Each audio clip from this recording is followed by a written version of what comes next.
Good morning or good afternoon, wherever you are. This is Match Day. My name is Vince, and with us today from beautiful sunny California is Kim Sutton. And Kim Sutton is the women's coach at Chico State University, longtime coach there and very successful coach. But she's also an education staff member for United Soccer Coaches. And my stepdaughters, if you've seen some of my earlier webinars, the women, the female role models they call queens, right? So you are a queen in our organization. Yes.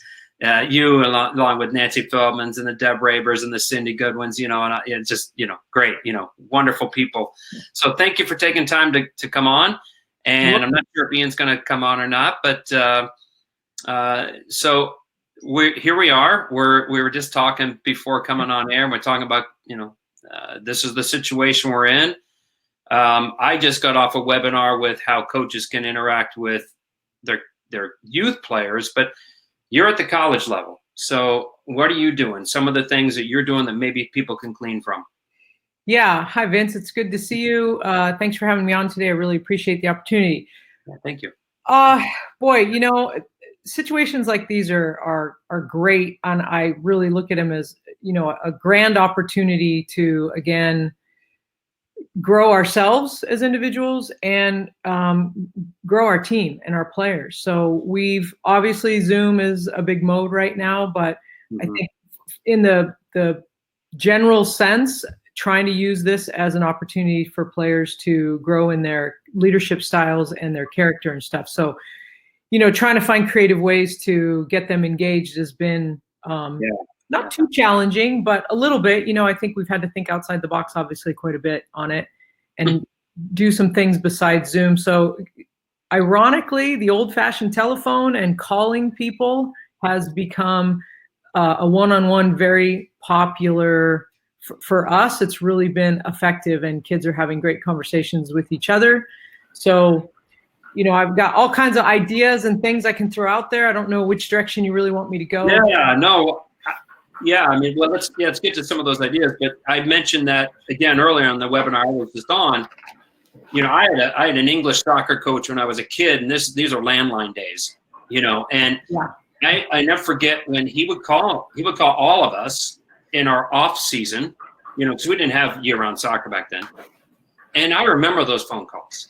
And just the impact those phone calls made. And it's funny you mentioned that, because I was just telling people on the previous webinar I was on that, maybe we connect with kids, that way too, and it's good that you say that. But more importantly, what you just said, kids calling each other, right? As opposed to maybe just texting and all that stuff. But that's great. Right. So fortunately for us, we created some subgroups within our team. We have family pods that are smaller that we're doing some things with, but we created subgroups, and one of them was called our social engagement committee. So they've been really great for us. We zoomed with, there's 3 athletes on that, a freshman, a sophomore, junior, and a senior. And they've been having some great ideas of engagement and things to do to have little competitions and such. But we started with them, and we're using our leadership group players, and then we added a few kids. So we got about 8 players together, and I created what we're calling just our calling list. And I divided, so they only have 2 kids a week to call. Okay. And in a 5-day period, we're saying, so at some point connect with them via phone and then roll to the next 2 players. So between now and the end of May, every student athlete on our team should have a phone call at least twice a week from a teammate. And then I, of course, and my assistant are trying to check in with them as well. And those have been really fun to ask them how they're going, and they're finding things about each other. We didn't really give them much of a script other than just learn about each other and see if they're okay. So it's part of a check-in. If there's a red flag, let us know. Yeah, that's one easy way to just get them connected with each other a little more. Yeah, that's a fantastic way to organize it, right? You have the social kind of engagement committee, and then, so it's almost like you make captains do that, and then they lead it. That's brilliant. So, right. Yeah. So the other idea it's been really fun. everything's voluntary right now. We can't require anything by NCAA rules. So for workouts to help them engage, we've created an optional workout during our normal practice time. So we're just doing them 3 times a week, Monday, Wednesday, Friday. You can theme them if you want. And again, we started with our leadership group with the first 3, and they're via Zoom. Anybody can join in. We even invited our to-be freshman class if they wanted to join in, and anyone else that we're connected with. So one of the players leads it, and they have to, I said, you can't play a video. We really want you to do it if you can. If you must play a video, then play a video. But the first one, they did an 80s Jane Fonda, I don't know who. No. Webinar can relate to Jane Fonda from the 80s, but quite hilarious. She dressed up, and they did like a step aerobics. So I join in and just watch and try to learn about our kids, and especially some of them to see what they're doing. And, does it appear that they've changed clothes for the workout? Small things that we want them to do right now to keep normalcy. So that's been really fun. And then when they do a session, then they have to tag a player to do the next workout as we go. So there'll be about 12 kids that'll have the opportunity to step up in a leadership role and lead the team in whatever they want to do. They could go outside for a walk if they want. We don't care. We just want them to engage. Yeah. We've had pretty good attendance. I've been quite surprised. They're really missing each other. So that's been really fun and helpful for them to get out and join each other. Yeah. So just a question here. So is there any shared planning with the men's team? So any difference you think an approach between men and women's, or would your ideas work for both, do you think? It certainly has. I've certainly connected with our men's coach about what he's doing. We have similar but very different concepts of what's important for our players, what the needs are of his men and what the needs are of our women's team. Sometimes tend to be a little bit different, but it's been great because all my colleagues at Chico State, all our coaches, we've collaborated and started an email chain of ideas that we're doing with our team. So there's been a lot of collaboration in that way. Our strength coach is obviously offering workouts that anybody can join. And so not really anything directly between the 2 teams, no, but ideas shared, yes. No, that's great. And then any updates from the NCAA or guidance? Are they giving you anything? Because you're NCAA, obviously. So. Right. Well, they've increased our dead period through the end of May, which makes sense. That which is only allows us to phone call and email prospective student athletes. And then my conference in particular has been very strict in putting down. We actually increased our dead period before the NCAA did. Okay. And then everything with our student athletes right now is voluntary. We are not allowed to require anything. Study hall stuff is academic. Study hall is a little bit different, but we can't require them to post workouts or do workouts or no car hours. So nothing athletically related is allowed right now. That's required. Okay. So we're having to follow those strict rules. All right. Interesting. And we talked earlier about, you did have a conversation with the men's coach about not flying, right? And just taking buses. So, in the fall. Yeah. Well, for now, everything's shut down. We're not allowed to spend any money through our institution. So, normally at this time, we would have already booked all our airfare for fall. We would have, we've already got some things in place prior to COVID, but we had a long conversation yesterday about if we have our fall seasons, which we're hopeful, is it safer for us to bus maybe on our trips that we would normally fly and keep our kids together and away from more public venue areas? So we've had that conversation. Yeah. Not something we would do together. We wouldn't get on a bus together, but we would think about our long 8+ hour trips that we normally fly. Yeah. Yeah. And it kind of leads me a little bit to, and again, the webinar I was just on, they asked a really good question, what's everything look like, after all this, right? Your first practice. Yeah. It's a really good question. I honestly haven't thought that far ahead yet. I'm just kind of living in the moment and a little more week by week now than day by day, I'd say. But first practice, I think we're going to get so used to distancing that I I don't know. When I see a few of our athletes in town here, when I'm walking in the park, I'll run across a few of our student athletes running together, and they're not 6 feet apart. So I don't know if it's quite having the same effect on some of them as it is maybe adults. But I don't know. I think maybe our circle of love won't touch each other, and maybe it'll be expanded. Yeah. But I think if by then we're allowed to practice, I think we have to just be sensitive to people's personal issues, and if they're personally uncomfortable, I think we're going to have to check in about where kids are at, just like we did at the beginning of this. How are you feeling? Create normalcy. Are you, are you getting out of your pajamas every day and showering? Those are normal things they should be doing. Yeah. No, right. So it was. So we're talking, a little bit about the first practice, but I'm just going to kind of go off tangent a little bit. So you're recruiting, right? When you go back out and you can recruit, what are like 2 or 3 things you look for in a player on the field and then off when you meet them or when you actually start the recruiting process? This is always such a great question. Everybody always wants to know, what are you looking for? So, obviously it's very personal, and on the field, for me, work ethic is such my number one target piece that I look for is the kid communicating with their teammates and working hard for each other, and are they seem to have that mentality. So that's a big one.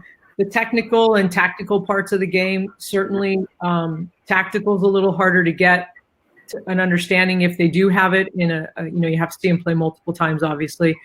Technical ability, athleticism, on the field, and is there something special about them? Maybe they have extreme speed or size, or really good in the air, or they're super physical, or are they super good on the ball, dribbling? They have great left foot. Something special that might separate them from everybody else. Right, right. Okay. Pieces on the field for sure. Okay, off the field. We really watch their body language and their mentality if they are subbed out of the game, or if they don't start a half. What's their behavior like on the bench?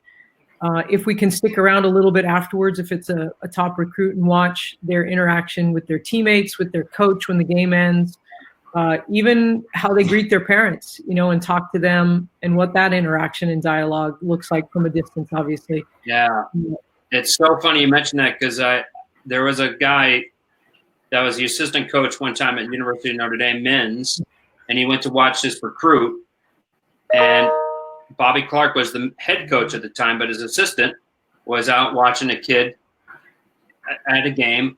After the game, I guess the kid tore into his parents, and so the coach called Bobby, and he said, "Nope, we're not signing this kid." So yeah, I mean, that one interaction was huge. And, and here this kid was pretty much signed, sealed, and locked. And then all of a sudden, Bobby, I think, told, his name's Mike Avery, "Hey, go out and watch this kid," and just another set of eyes, right? And sure enough, this kid interacted negatively with his parents, and Mike's called and said, "Nope, you're good." So, yeah, it's funny you mentioned that.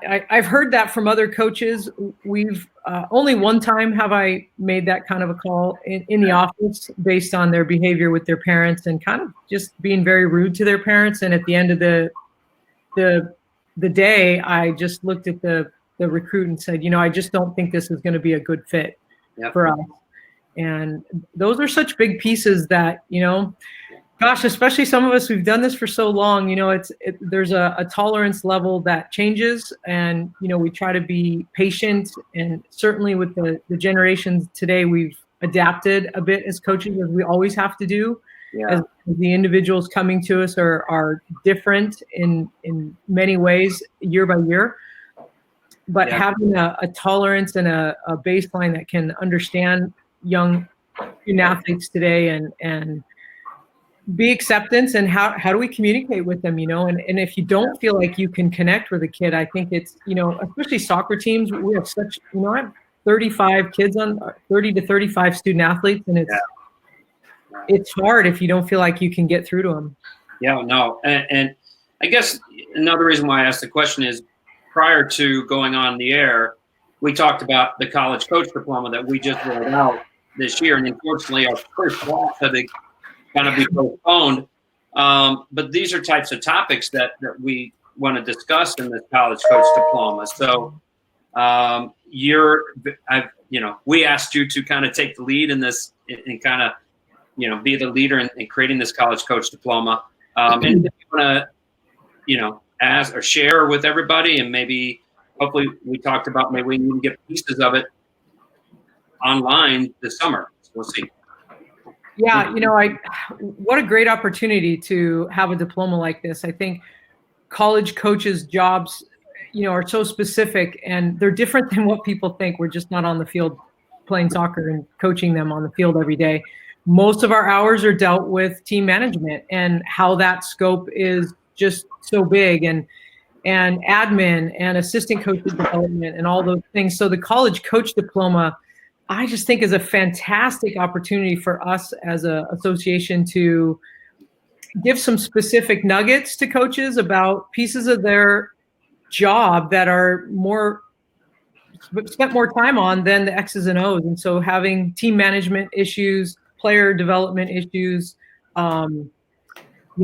even job and protection type topics that help us learn how to manage and work with our athletic directors and all those things were such great opportunities with this diploma that I'm super excited about it. I think we're having a lot of coaches that I've talked to are excited to have some growing education in those areas that are more specific to our jobs. Well, thank you. And thank you for being the lead on it. I kind of voluntold you, but, but anyway, mainly because you were the perfect person in my mind that can do this. I'm very humbled, but thank you. But, and my boss is on the bottom screen here. Boss, before we let Kim go, or anything you want to ask her? No, I'll say hi to Kim and glad you're looking healthy and well, Kim, and I hope your athletes and family are. As you were talking, it just came to my mind, an observation more than a question, because we just got off with the Rush Soccer Club, and we've been talking to high school coaches, we've been talking to youth coaches. It just occurred to me that the role of the college coach in terms of guardianship is different and arguably greater because they're potentially living on your campus for 3-4 months with you. And although they have classes and they have friends and boyfriends, girlfriends, you are a much bigger part of their life, even though you have a limited contact time than the traditional club coach and high school coach. So I think you captured that really well, explaining that extra responsibility that as a college coach you almost feel, because at some point they're going to be back on your campus, saying goodbye to their parents, saying goodbye to their loved ones, and then you've got them for whatever period of time that is. Yeah, absolutely. I can't, stress enough, especially my assistant coaches, that our jobs are 90% player management. And it's becoming more and more that because if they aren't confident and they don't have comfort in their environment, and they aren't going to thrive on the soccer field, and those go so directly hand in hand, and they're not even comfortable with their teammates. They used to be, that used to be a given. Hey, you've got 30 immediate friends, and that just isn't so anymore. They're, the age gap, they're used to their club teams where they're all kind of the same age. And, in college, 17 to 22, 23-year-old is a very wide range. So managing that and talking to them about that, that's why the college coaches diploma, I think, is such a valuable tool for us to, do we even think about those things? And they're coming in, they don't get it. They don't get that it's more like their high school team if they play high school than their club. It's just not the same environment at all with the age range. And we're finding more and more that our freshmen are, they don't feel connected. They connect to each other in time, but they don't feel connected to their upperclassmen despite the mass number of hours we spend on the road having meals together. They constantly tell me, we struggle to feel connected to the upperclassmen. And part of it is it's okay. It's going to be okay that you don't feel connected, and we're going to work on those things. And everything takes time, and everything is a process. That's kind of are buzzwords. It's a process, but we have to be proactive on it. It's not going to happen on its own. So, you know, I value that time with my student athletes. It's sort of killing me right now that I can't connect with them in the ways that I'm used to, which is face to face and seeing their emotions. And so Zoom is a little bit helpful, but you know, we're having to find that we're having smaller groups with Zoom, you know, our family pods, and then doing some engagement kind of fun things with them so that it forces them to talk. And, you know, we're going to have a dress up day so that they can do something different and then something to talk about without giving them more homework and more things to do. We don't want to inundate them, but, you know, the smaller connections and just, you know, being ourselves on the Zoom it's hard. You know, you're looking at yourself in a screen and nobody's comfortable with it. But, you know, it's awkward. You're like, do I look okay? You know, how's my hair? You know, and if the kids are in their pajamas still, then I'm calling them right away and like, hey, get out of bed. It's noon. What are you doing? And let's get outside and let's take a shower. And so we literally created a checklist for our team to see these are daily things that we want you to think about. Brush your teeth, change your clothes, shower, be present in our Zooms and not in your pajamas with your hoodie over your head and engage with It's them. suspicious. If the video camera is not on, it's very suspicious. It's like this one is in bed or hasn't got dressed yet this morning. So I can relate to that. Yeah. And, you know, we tease them about it. I'm like, oh, good to see your bedhead hair that we see at weight training in the morning is still present today. I like it. So, you know, just trying to be candid and trying to be witty, which I'm not very, but I try and get them to laugh. But I have to say the one-on-one phone calls are one of our best tools right now that we're doing. And then the smaller Zooms, the workout. And obviously there's lots of other creative ideas that I know lots of coaches are coming up with, but it's a tough time, but it doesn't mean we can't grow. And for me, it's been good to learn to grow some leadership with some other kids. So it's been a great opportunity for that. And that I can really say is super valuable. Yeah. Opportunity. I think that's a good word for the day, Vince, or maybe for the week. Opportunity. And in Indiana, we're encouraged to wear blue today for our support for first responders. So love it. So, yeah. I like the beard, and it's looking good. Okay, so this is I need to be very clear on this. This is only done because of COVID. I will never do it again. I don't like it. But it's just now become this sort of my own little competition. So, yeah, and it's I look like one of the White Walkers from Game of Thrones. That's what I'm going with. I like that. That's good. Yeah. That's really good. I think it suits you. It looks good. Coach Sutton, thank you so much. We went overtime, and you were gracious enough to give us that. So, thank you. This was fantastic, wonderful information, and hopefully people, you know, will glean from it and take some of your messages and suggestions. So thank you so much. We'll connect soon and be safe, be healthy. And thank you to all, by the way, those first responders, people who have spouses that are first responders. Thank you all so much. Thank you, everybody. Thanks for having me on. Enjoyed my time. Do it again. Thanks. Awesome. Thank you. Thanks.